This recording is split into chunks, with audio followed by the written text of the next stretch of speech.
নমস্কাৰ আজি মই ভিডিঅ'টোত দশম শ্ৰেণীৰ লেখিকা ডক্টৰ পনৈ দত্তনীৰ দ্বাৰা ৰচিত ইণ্টাৰনেটৰ তিতা মিঠা নামৰ পাঠটিৰ 7 নম্বৰ প্ৰশ্নটো লৈ আহিছোঁ কিন্তু যদিহে মোৰ ভিডিঅ'টো ভাল লাগে প্লিজ আপোনালোকে like comment share and subscribe কৰিব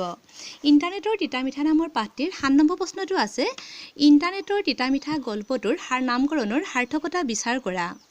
উত্তৰ ইণ্টাৰনেটৰ তিতা মিঠা গল্পটোৰ লেখক ডক্টৰ পনৈ দত্তই ইণ্টাৰনেটৰ পৰা পোৱা সুবিধা আৰু অসুবিধাসমূহ বৰ সুন্দৰভাৱে বৰ্ণনা কৰিছে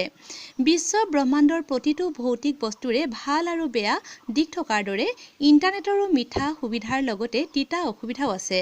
মিঠা সুবিধাৰ ভিতৰত ইণ্টাৰনেটৰ জৰিয়তে আমি যিকোনো বিষয় এটাৰ বিস্তৃত বিৱৰণ ঘৰত বহি কম্পিউটাৰতে চাব পাৰোঁ ইমেইলৰ জৰিয়তে দূৰ দূৰণিৰ ঠাইলৈ নিমিষতে প্ৰয়োজনীয় বাতৰি পঠিয়াব পাৰোঁ ভিডিঅ'ৰ কলিঙৰ জৰিয়তে দূৰ দূৰণিত থকা আপোনজনৰ লগত মুখামুখিকৈ বহি কথা পতাৰ দৰে পাতিব পাৰোঁ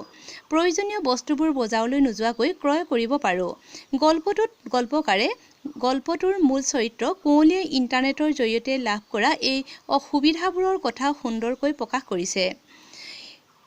কুঁৱলীক সাবানা বাইদেৱে ইণ্টাৰনেটৰ অসুবিধাৰ কথা এনেদৰে বুজাই কৈছে যে ইণ্টাৰনেটৰ গেমৰ প্ৰতি অতি বেছি আকৰ্ষিত হৈ কিছুমান ল'ৰা-ছোৱালীয়ে পঢ়া-শুনাৰ প্ৰতি মনোযোগ কমাই দিছে ফেচবুক হোৱাটছআপ আদি ছ'চিয়েল মিডিয়াৰ জগতখনত ল'ৰা-ছোৱালী এনেদৰে সোমাই পৰিছে যে তেওঁলোকে গ্ৰন্থ অধ্যয়ন খেলা-ধূলা আদিৰ পৰা প্ৰায় আঁতৰি আহিছে তদুপৰি ছ'চিয়েল মিডিয়াৰ জৰিয়তে প্ৰচাৰ কৰা উৰা বাতৰিয়ে ভয়ানক সমস্যাৰ সৃষ্টি কৰিছে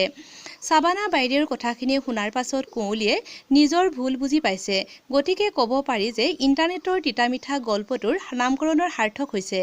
মৰমৰ ছাত্ৰ-ছাত্ৰীসকল আজি মই ইমানতে ভিডিঅ'টো সমাপ্ত কৰিব বিচাৰিছোঁ পুনৰ বেলেগ এটা ভিডিঅ' লৈ সকলোৰে আগত উপস্থিত হ'মহি